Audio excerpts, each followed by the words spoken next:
Salut, c'est Nana Book Lover, j'espère que vous allez bien. On se retrouve pour cette troisième vidéo après quelques péripéties. Et donc je pense que j'ai une malédiction au niveau de la technologie, à chaque fois il y a un truc qui va pas. Bref, là on croise les doigts, j'espère que cette fois c'est la bonne. Donc aujourd'hui on se retrouve pour un top 10 de livres à lire en été. Donc je vais vous faire un petit top de mes livres préférés que je trouve qui sont parfaits dans la vibe de l'été et qui sont vraiment top à lire pendant l'été. Je vais séparer cette vidéo en deux parties. Il va y avoir la première partie où on va parler des livres qui sont fantasy, science-fiction, fantastique, et la deuxième partie où on va parler des livres qui sont contemporains, romance, new romance. Donc voilà.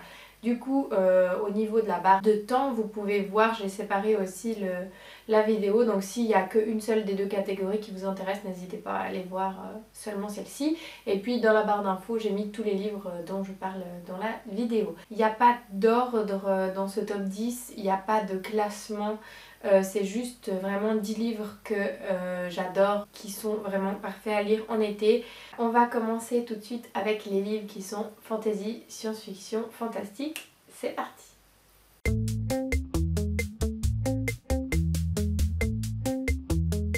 Le premier livre que je vais vous présenter, c'est un one-shot, c'est le seul de la sélection. Je trouve que c'est toujours intéressant parce qu'en général, dans fantasy, fantastique, science-fiction, il y a beaucoup de sagas avec beaucoup de tomes et je trouve que c'est toujours sympa de pouvoir lire un one-shot et puis de savoir qu'on n'a pas 58 tomes à lire ensuite. Donc je vais vous présenter Les âmes vagabondes, peut-être que vous le connaissez déjà. Il est donc écrit par Stephanie Meyer qui est l'autrice de Twilight. Et il y a aussi une adaptation qui existe de ce roman. Donc ce roman il parle de quoi? Très rapidement on va sur un monde, la Terre, où il y a eu une invasion de on ne sait pas trop quoi. Mais les gens se retrouvent possédés par quelque chose. J'ai pas trop envie de vous spoiler. On va donc suivre Mélanie qui fait partie des derniers hommes libres, des derniers rebelles si on peut dire comme ça, qui n'ont pas encore été capturés par cette invasion. Et malheureusement pour elle, elle va finir par se faire capturer et on va lui ingérer, lui intégrer, je sais pas comment on dit, quelqu'un dans sa tête. Donc dit comme ça c'est assez bizarre, mais elle va se retrouver confrontée à ça et elle va se retrouver entre guillemets possédée par cette nouvelle personne qui est dans son corps, dans sa tête, et sauf que Mélanie ne veut pas se laisser faire et du coup elle va entrer un peu en duel parce que son esprit ne veut pas lâcher prise et on va suivre l'évolution de tout ça, de comment se passe cette cohabitation dans sa tête et il va se passer plein de choses et puis une bonne partie de ce roman se passe dans un désert, dans un endroit très chaud. Donc pour moi il est vraiment parfait pour lire en été, les vibes sont vraiment nickel et puis en plus il est vraiment tellement bien, je l'ai relu déjà plusieurs fois, il est hyper beau, il est poétique, il est touchant, c'est une dystopie et je sais pas, c'est juste tellement limite plausible ce qui se passe que vraiment ça captive dès les premières pages et vraiment c'est une pépite. D'ailleurs j'aime beaucoup l'adaptation aussi, donc voilà, je vous recommande que ce soit le film ou le livre, c'est vraiment une pépite. Foncez si vous l'avez pas encore lu parce que vraiment il vaut le détour et ça a rien à voir avec Twilight, c'est pas du tout un truc cucu, gnangnan ou je sais pas quoi. Vraiment ça vaut le coup et j'ai très envie de le relire rien que d'en parler. Ensuite on va parler d'une saga, hein, je vous avais prévenu ça va être que des sagas dorénavant. Une saga que j'adore, Les Puissants. Donc cette saga, très rapidement on va suivre la famille de Luke et Abby. Qui vivent dans une société où il y a un peu deux catégories de personnes. Il y a les gens qui sont puissants, qui ont des pouvoirs, qui ont beaucoup d'argent et qui dirigent le monde. Et il y a les autres. Et chaque personne est obligée de donner 10 ans de sa vie en esclavage. Ça peut prendre plusieurs formes. Du coup, la famille de Luke et Abby vont se retrouver tous ensemble. Ils vont devoir faire leurs 10 ans d'esclavage en famille, tous ensemble chez la famille Jardine. et tout ne va pas vraiment se passer comme prévu parce que Luke, qui est le grand frère, va se retrouver finalement transporté dans un autre endroit pour faire ses années d'esclavage, alors que sa famille est restée tous ensemble, donc ils vont être séparés et il va y avoir beaucoup de complots, de mystères, il va y avoir plein de choses qu'on va découvrir puisqu'ils vont cohabiter avec la famille Jardine qui est donc une famille très très puissante. Je sais pas trop comment vous résumer ça autrement, j'ai pas trop envie d'en dire plus parce que c'est une saga vraiment incroyable, il y a beaucoup de magie, il y a beaucoup de politique aussi, mais il y a beaucoup de mystères, de complots, de trahison, de... Ah, j'adore cette saga, c'est une de mes sagas préférées et je la conseille à environ tous mes amis. Mais petite mise en garde, je sais que ça a freiné pas mal de personnes, c'est qu'il y a beaucoup de personnages dans cette saga et il y a beaucoup de points de vue. On change très souvent de point de vue. Dans le premier tome ça va encore, mais dans les suivants il y a quand même beaucoup de personnages et beaucoup de points de vue et je sais que ça perd pas mal de lecteurs. Personnellement, moi j'adore cette façon d'écrire parce que ça me permet vraiment de titiller un peu et de rendre le truc addictif parce que quand j'ai fini un chapitre, j'ai trop envie de savoir ce qui va se passer et malheureusement, on arrive au chapitre suivant qui est donc une autre personne et du coup, il faut se dépêcher de finir le chapitre suivant pour retrouver le... Enfin voilà, je sais pas si vous voyez ce que je veux dire, mais moi c'est une façon d'écrire que j'aime beaucoup et puis voilà, j'aime quand il y a beaucoup de personnages, quand il y a beaucoup de choses qui se passent, mais je sais que c'est pas le cas de tout le monde, donc je préfère vous prévenir que vraiment dans cette saga c'est quand même quelque chose qui est assez, qui revient assez dans les avis mitigés que j'ai vus, mais franchement je vous la conseille à 1000%, l'ambiance elle est incroyable, il y a tellement de choses qui se passent et puis c'est tellement bien écrit, en plus l'autrice elle est juste adorable, donc voilà, franchement lisez cette saga. Je sais pas pourquoi ça me donne des vibes d'été, mais je sais pas, la magie, tout ça, je sais pas, ça me donne des vibes qu'il est parfait à lire en été, même si moi je l'ai pas forcément lu en été, je vous le conseille quand même. Ensuite on passe à une saga que beaucoup de monde connaît, qui est vraiment absolument parfaite à lire en été et en plus parfaite à lire maintenant parce qu'il va bientôt y avoir une adaptation qui va sortir sous forme de série, donc je pense que c'est le moment idéal pour lire cette saga si vous ne l'avez pas encore fait. Il s'agit de Percy Jackson. Donc cette saga c'est vraiment une pépite, je l'ai lu... je sais plus ça fait combien d'années que je l'ai lu, mais j'ai lu les 5 tomes en genre une semaine pendant les vacances d'été il y a un bon moment maintenant et franchement la vibe elle est absolument parfaite pour l'été, je sais pas pourquoi mais il y a un truc qui se dégage de cette saga qui fait que pour moi c'est juste maintenant qu'il faut la lire. Percy Jackson, si vous ne connaissez pas encore, ça parle de quoi? On va suivre Percy qui vit à New York. Percy est un enfant plus ou moins normal, il a pas mal de soucis à l'école, il est dyslexique, voilà, il vit sa petite vie et un jour il va se rendre compte qu'en fait sa prof de maths, et ben c'est pas vraiment sa prof de maths, c'est un peu un monstre mythologique. Et à partir de là, il va se passer beaucoup de choses dans sa vie. Il va se retrouver plongé dans un monde dont il ne soupçonnait même pas l'existence. Un monde de mythologie, un monde de dieux grecs, de demi-dieux, de créatures absolument fantastiques. Et rien que de dire ça, j'ai trop envie de le relire. Mais voilà, en fait cette histoire elle est juste incroyable. Il faut savoir par contre que c'est jeunesse. Percy a 12 ans si je dis pas de bêtises dans le premier tome. Plus on avance dans les tomes, plus les personnages se développent, plus ils grandissent, ils mûrissent, les intrigues deviennent complexes et voilà, à n'importe quel âge on peut lire et aimer Percy Jackson parce que c'est vraiment une saga qui est incroyable.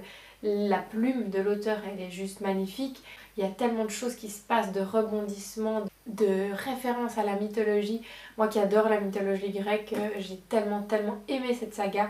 Franchement, foncez, c'est vraiment une pépite absolue. En plus la série va bientôt sortir, donc lisez ce roman. Ensuite, avant-dernière saga dans la catégorie science-fiction, fantasy, fantastique. Et cette fois, c'est un peu plus de la science-fiction que les autres. Il s'agit également d'une de mes sagas préférées, de la 5e vague. Donc cette saga, ça parle de quoi? On va suivre Cassie qui vit dans un monde un peu apocalyptique. Il y a eu, un peu comme dans Les âmes vagabondes, une invasion de on ne sait pas trop quoi. Il y a eu plusieurs vagues qui ont précédé cette invasion. Tout d'abord, il y a eu un blackout total sur toute la Terre. Il y a eu des vagues énormes, des tsunamis, beaucoup de problèmes. Il y a eu une pandémie mondiale. Il y a eu le silence. Et maintenant, ils sont en attente de la 5e vague, de qu'est-ce qui va bien pouvoir se passer ensuite. Et Cassie est séparée, je crois, de son frère et elle va devoir tout faire pour le retrouver. En chemin, elle va rencontrer des gens qui vont l'aider ou pas dans sa quête. Et voilà, c'est une saga absolument incroyable. Il se passe beaucoup de choses, il y a beaucoup de retournements de situation. Là aussi, il y a pas mal de personnages, beaucoup moins que dans la saga Les Puissants, mais il y a aussi différents points de vue dans le roman. Mais c'est tellement bien écrit, c'est tellement bien pensé, la saga est juste incroyable. Je sais que beaucoup de gens ont adoré le premier et un peu moins aimé les suivants. Le 2e tome, c'est vrai, est un peu plus lent que le premier, il y a un peu moins d'action, mais moi j'ai vraiment adoré cette saga du début à la fin. Même si la fin, on n'en parle pas, s'il vous plaît. Mais voilà, en tout cas, ça a été vraiment un coup de cœur pour moi. Je me souviens encore de l'attente du 3e tome quand j'ai couru en librairie le premier jour où il est sorti pour aller l'acheter. C'était vraiment une saga que j'ai vraiment adorée et qui restera à jamais gravée dans mon cœur. J'ai très envie de la relire, mais j'ai très peur aussi de moins aimer et qu'elle perde un peu de place dans mon cœur. Mais c'est vraiment une saga pépite. Il faut savoir qu'il existe une adaptation. Il faut savoir aussi que je ne vous la conseille pas du tout. J'ai détesté l'adaptation. J'avais des attentes extrêmement élevées, on est d'accord, vu que j'ai adoré les livres. Mais là, le film, non, c'est pas possible. Pourtant, l'actrice, c'est mon actrice préférée, elle joue absolument incroyablement bien. Le rôle de Cassie lui va à la perfection. Mais non, c'est pas possible. Il est tellement mal fait, le scénario il est bof, les dialogues sont nuls, enfin, les effets sont vraiment pourris. J'ai été très déçue de cette adaptation parce que le potentiel il est juste incroyable. Mais en tout cas, je vous conseille vraiment de lire cette saga. En plus, je trouve que pour l'été, voilà, l'apocalypse, tout ça, je sais pas, ça me parle apparemment, hein, parce que la dystopie, les puissants, tout ça, c'est un truc qui me parle en été, je sais pas pourquoi, mais je trouve qu'il est parfait à lire en été. En plus, ils sont pas très gros, ça s'enchaîne assez vite, et c'est une pépite. Voilà, encore une fois, lisez cette saga. La dernière saga dont je vais vous parler est une duologie, dont je vous ai déjà parlé dans plusieurs de mes vidéos si je ne dis pas de bêtises, mais il s'agit de La carte des confins de Marie Réplin. Il y a une mouche qui est passée devant les...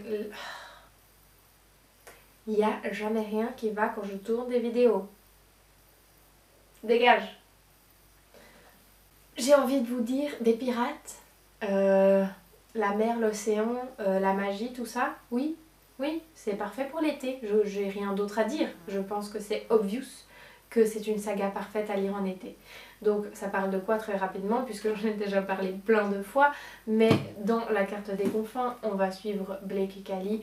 Blake est le capitaine de l'Avalon, qui est donc un très célèbre bateau pirate, et Callie est une voleuse. Elle a beaucoup d'objets magiques en sa possession, et Blake va avoir besoin d'elle car il a besoin d'un objet qu'elle a. Il va devoir le lui acheter. Sauf que tout ne va pas vraiment se passer comme prévu, ils vont devoir se retrouver à collaborer entre guillemets. Elle va se retrouver coincée sur le bateau de Blake et il va se passer plein de choses, voilà, comme vous vous en doutez bien. Il va y avoir beaucoup d'intrigues, de mystères, de magie. Il y a beaucoup de romance aussi, c'est quand même bien à savoir à l'avance. Mais ce livre est incroyable, cette duologie est magique et le 2e tome... Il est juste pépite, il est incroyable. Autant j'ai adoré le 1er tome, mais alors le 2e les gars, le 2e il est magique. C'est vraiment un coup de cœur, mais intersidéral, il est incroyable. Et j'ai dévoré les 2 tomes et voilà, je suis triste parce que c'est déjà fini. Mais je me réjouis déjà de la prochaine fois où je vais les relire tellement ils sont bien. Et voilà, il faut lire ça en été, c'est vraiment genre le moment parfait pour les lire. Donc si c'est pas encore fait, foncez. Donc voilà, ça c'est tout pour les 5 livres, 5 sagas entre guillemets dans la catégorie science-fiction, fantasy, fantastique. On va passer maintenant tout de suite aux livres qui sont romance, new romance, contemporain.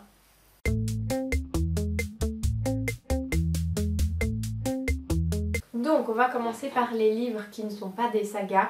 Il y a 2 sagas et 3 one-shot.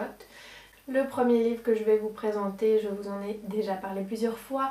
Ça tourne entre légère obsession en ce moment pour moi, mais voilà, je suis obligée de vous parler de Spanish Love Deception parce que bon, un mariage en Espagne, en été, vous voulez quoi de plus comme excuse pour lire ce livre? Vous n'avez pas besoin d'excuses, lisez-le. Non, il est en anglais et pour l'instant il n'est pas traduit, donc peut-être ça peut être une excuse pour ne pas le lire. Mais il n'empêche que ce livre est absolument parfait à lire en été et que si vous lisez en anglais et que si vous aimez les romances et les new romances, parce que oui, il y a un petit peu de spice, mais bon, c'est assez léger et c'est vers la fin et franchement, ça va. C'est plutôt explicite, mais bon, anyway. Du coup, dans cette histoire, on va suivre Catalina qui doit se rendre au mariage de sa sœur en Espagne. À ce mariage, il y aura son ex, et puisqu'elle ne veut pas paraître totalement misérable devant lui, elle aimerait bien trouver quelqu'un pour l'accompagner. Sauf que elle n'a personne. Son collègue, Aaron, qu'elle ne peut pas voir en peinture, qu'elle déteste, qu'elle trouve froid, arrogant et vraiment très con, navré pour le gros mot, va se proposer de l'accompagner. Alors elle se dit où est le piège là-dedans, qu'est-ce qu'il veut, mais elle va pas vraiment avoir le choix, c'est un peu la seule solution qu'elle a, donc elle va accepter et il va venir avec elle et il va se passer beaucoup de choses, un peu très léger ennemi to lover, énormément de tension. La tension dans ce bouquin, c'est le truc qui m'a fait tourner les pages encore plus vite que je pensais pouvoir faire parce qu'il y a une tension entre eux, mais c'est un truc de malade. Il y a, je sais pas, on ressent un truc et on se dit mais on a envie de leur coller la tête l'un contre l'autre et de leur dire mais maintenant ça suffit, vous êtes cons quoi. Donc voilà, en tout cas ce roman il est incroyable, il est addictif et il est parfait pour l'été, lisez-le. Et ensuite le deuxième roman qui ne fait pas partie d'une saga, il s'agit d'une grosse bricasse et effectivement c'est Coïncidence de Julie de Bras de Fer. Donc Julie Bras de Fer, il faut savoir que c'est une autrice absolument incroyable, j'adore sa plume, mais c'est également une amie que j'ai déjà eu la chance de rencontrer en vrai, avec qui je parle sur Instagram depuis un bon moment maintenant, et j'ai lu presque tous ses livres maintenant, mais celui-ci, je dois vous avouer qu'il a une place un peu particulière, je sais pas, c'est le premier que j'ai lu d'elle, c'est peut-être pour ça, mais je sais pas, il m'a marqué et il est juste absolument incroyable. C'est pour ça que c'est celui-ci que je vous recommande encore plus. En plus ça se passe en été, un road trip anyway, c'est juste parfait. Je vous explique rapidement le résumé. Donc on va suivre Ali qui fait un road trip pour un peu oublier sa vie légèrement pourrie, hein, vous le découvrirez. Et puis elle va rencontrer à plusieurs reprises Austen, qui va être un peu un petit coup d'un soir, on va dire ça comme ça. Mais ils vont se recroiser à plusieurs reprises par total hasard, par destin, coïncidence, comme on pourrait dire. Et ensuite, à la fin de ce road trip, elle va déménager à Los Angeles pour essayer de reconstruire sa vie parce qu'elle a eu une enfance et un début de vie un peu vraiment pourri comme je vous l'ai dit tout à l'heure. Et évidemment, c'est là où habite Austen. Et elle va devoir du coup le revoir et tout va pas vraiment se passer comme prévu. L'alchimie qu'il y avait entre eux lorsqu'ils se sont rencontrés pendant leur road trip disparaît totalement et elle va se retrouver un peu perplexe par rapport à son attitude envers elle. Et voilà, il va se passer beaucoup de choses comme on peut l'imaginer, mais ne vous inquiétez pas, c'est écrit très gros, il y a beaucoup de marge. J'ai dévoré ce bouquin en environ 24 heures, donc si moi je peux lire ça en 24 heures, vous le pouvez aussi, hein, parce que là, team escargot ici d'ailleurs, mettez-moi en commentaire un petit escargot si vous aussi vous faites partie de la team escargot en lecture.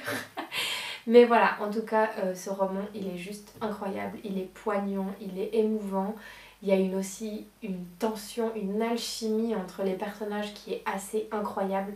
Et Julie, elle a un talent pour écrire les romances et puis pour décrire les émotions comme personne, franchement. À chaque fois, je sors absolument bouleversée de tous ces romans, mais celui-ci, il a vraiment une note toute particulière et il est vraiment parfait à lire en été. Il se lit tout seul, il est magnifique et c'est pas une romance juste gnangnan, cucu, la praline. C'est vraiment une romance hyper profonde avec des sujets hyper importants, hyper touchantes. Et voilà, lisez-le parce qu'il est vraiment, vraiment, vraiment incroyable. Puis on va parler d'un autre roman qui est aussi un one-shot que je n'ai pas dans les mains parce que je l'ai lu sur ma liseuse. Par contre, j'ai très beaucoup envie de l'acheter parce que je l'ai tellement aimé qu'il me le faut dans ma bibliothèque. Et il s'agit de L'Antilune de miel de Christina Loren. Ce roman, les gars, il est absolument incroyable. Les autrices, parce que ce sont deux autrices si vous n'étiez pas au courant, elles ont un humour, mais un truc de fou, à tomber par terre. J'adore les romances avec beaucoup d'humour et celui-là, franchement, il a été un coup de cœur monumental. Je l'ai dévoré. Le pitch du roman, c'est quoi? C'est qu'on a Olive, qui est donc la sœur jumelle de Amy, qui se marie. Donc Amy se marie, Olive est la sœur jumelle de Amy. Ok, je suis très très nulle pour résumer les livres, je suis désolée. Et puis Olive va être donc sa demoiselle d'honneur, elle va l'aider à tout préparer, etc.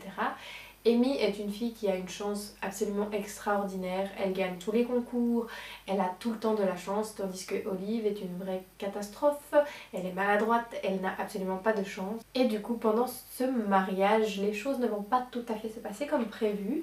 Il va y avoir un buffet de fruits de mer et presque tout le monde va manger ce buffet de fruits de mer, sauf qu'il s'avère qu'il y a eu un petit souci au niveau de la fraîcheur des fruits de mer et tout le monde va avoir une intoxication alimentaire, dont les deux mariés. Malheureusement, le lendemain du mariage, ils devaient partir en voyage de noces et ils sont un peu coincés sur les toilettes en train de vomir leur trip. Donc Amy, puisqu'elle a gagné son voyage de noces à un concours, vous commencez à avoir compris le truc, elle est tellement chanceuse qu'elle a gagné son voyage de noces, ne peut pas le déplacer puisque c'était un concours et elle est obligée d'y aller elle. Sauf que bien sûr, Olive, c'est sa sœur jumelle, elles ont absolument la même tête, donc elle lui dit « Je veux pas gâcher ce voyage, ce serait dommage que personne n'en profite, vas-y toi, à ma place, et puis fais croire que tu es moi. » Elle va y aller à sa place, avec qui? Avec le témoin du marié, qui est donc un homme qu'elle ne peut pas saquer. Arrogant, vraiment très frimeur, vraiment le charmeur, le macho par défaut qu'elle ne peut absolument pas voir en peinture depuis des années. Vous voyez le truc venir, ils vont devoir aller tous les deux en voyage de noces et se faire passer pour un couple marié, fraîchement marié, absolument amoureux. C'est absolument incroyable. Ils partent du coup à Hawaï, donc franchement au niveau vibes de l'été là, on est ultra bien. Et puis Enemies to Lover, absolument incroyable, c'est juste pépite, pépite. En plus, j'adore le trope There's only one bed, il n'y a qu'un seul lit dans la chambre. Oh, quel dommage, ils vont devoir partager. Non, bref, cette romance, elle est vraiment incroyable. Je l'adore et j'ai déjà envie de la relire et il faut que je l'achète en papier parce que c'est juste une pépite. Ensuite donc, il reste deux sagas. La première, il s'agit de À tous les garçons que j'ai aimé. J'ai découvert cette saga l'été passé je crois parce que j'avais trop envie de regarder les adaptations sur Netflix et que je me suis dit que c'était dommage de les voir avant d'avoir lu les livres, donc je me suis enchaîné les 3 tomes en genre 2 semaines. Ces livres, c'est vraiment des romances doudou, absolument pépites, absolument incroyables. Les personnages sont tellement attachants, Peter Kavinsky et Lara Jean, ils sont juste tellement choux. Ah, j'adore cette saga, c'est vraiment un truc doudou, un truc parfait à lire en été, c'est léger, c'est frais, c'est vraiment trop mignon. Le pitch, c'est que Lara Jean est au lycée, je crois, et à chaque fois qu'elle tombe amoureuse d'un garçon, pour essayer de se le sortir de la tête, pour essayer de penser à autre chose, elle lui écrit une lettre où, en gros, elle lui fait une petite déclaration d'amour, et À la suite de ces lettres, en général, elle arrête d'être amoureuse d'eux. Ces lettres, bien évidemment, sont cachées dans sa chambre quelque part dans une petite boîte qui est sa petite boîte au trésor. Malheureusement, un jour, on ne sait pas trop pourquoi, on le découvrira par la suite, ces lettres se retrouvent envoyées par la poste. Et du coup, tous les garçons à qui elle a écrit une lettre vont recevoir cette lettre. Et elle ne sait pas pourquoi, elle ne sait pas comment, mais elle va devoir gérer un peu avec leurs réactions et leur expliquer le pourquoi du comment, pourquoi ils ont reçu ces lettres et qu'est-ce qui s'est passé dans sa tête, pourquoi elle a écrit ça. Et franchement, c'est vraiment absolument incroyable. J'ai adoré cette histoire, les personnages sont trop choux et j'ai trop aimé voir leur évolution pendant les 3 tomes et vraiment, il n'y a aucun point négatif, il y a vraiment, j'ai tout aimé dans cette trilogie et c'est vraiment un truc doudou qui se lit tout seul, qui est vraiment trop mignon. Donc ça c'est un truc parfait à lire en été, je vous le conseille, c'est vraiment top. Pareil, les adaptations sont vraiment sympas. Je trouvais que Peter Kavinsky manquait un petit peu de profondeur dans les films par rapport au livre où il est vraiment trop chou. Mais sinon, les adaptations sont quand même très bien et je vous conseille autant le film que le livre. Franchement, foncez, c'est vraiment des doudous. La dernière saga dont je vais vous parler aujourd'hui, il s'agit d'une saga que j'ai lue il y a vraiment super longtemps maintenant et que j'ai adoré et que j'ai dévoré. Il s'agit de la saga D-Dimension I Love You d'Emily. Ça fait super longtemps que je les ai lus, mais en y repensant et en préparant cette vidéo, je me suis dit et je me suis rappelé à quel point j'ai aimé cette saga et à quel point j'ai vraiment trop envie de me replonger dedans. Je sais pas si maintenant j'aimerais toujours autant parce que la relation n'est pas forcément ultra saine, mais j'ai quand même trop envie de me replonger dedans parce que j'avais tellement dévoré cette saga, c'est tellement addictif. Donc le pitch, c'est que dans le premier tome, on va suivre Eden qui va aller passer l'été chez son père. Ses parents sont séparés et son père a déménagé à Santa Monica avec sa nouvelle femme qui a 3 enfants de son côté. Et du coup, Eden va aller passer l'été chez eux en Californie et elle va rencontrer ses 3 demi-frères. Et le plus grand, Tyler, on va dire qu'il ne la laisse clairement pas insensible et il va un peu se passer cette histoire d'amour impossible, cette histoire clairement de demi-frère, demi-sœur, tout lover. Alors clairement ils sont pas demi-frères et sœurs de sang, hein, c'est vraiment juste par alliance. Mais voilà, le problème c'est que Tyler est un bad boy, que Eden est la petite fille parfaite, qui a des bonnes notes, qui est bien à l'école, qui ne fait pas de bêtises et Tyler est vraiment tout le contraire. Donc voilà, on va suivre un peu leur relation et les 3 tomes sont vraiment top parce qu'il y a vraiment une réelle évolution dans les personnages, que ce soit au niveau de Tyler ou au niveau d'Eden. Et je trouve que ça a vraiment été un point que j'ai beaucoup aimé dans cette saga. On va vraiment suivre cette évolution.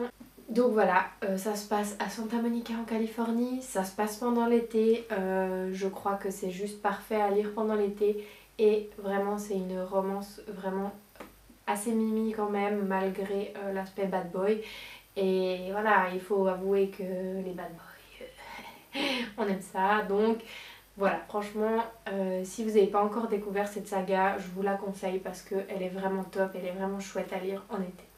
Donc voilà, c'est tout pour ces 10 livres, 10 sagas à lire en été. Dites-moi en commentaire s'il y en a une que vous avez déjà lue ou s'il y en a qui vous tentent. N'hésitez pas à me donner votre avis si vous les avez déjà lus. Et puis si vous êtes un petit peu trop timide pour me dire ça en commentaire, mettez-moi les meilleurs emojis de l'été, un petit soleil, des vagues, des surfeurs, tout ce que vous voulez, ce sera parfait.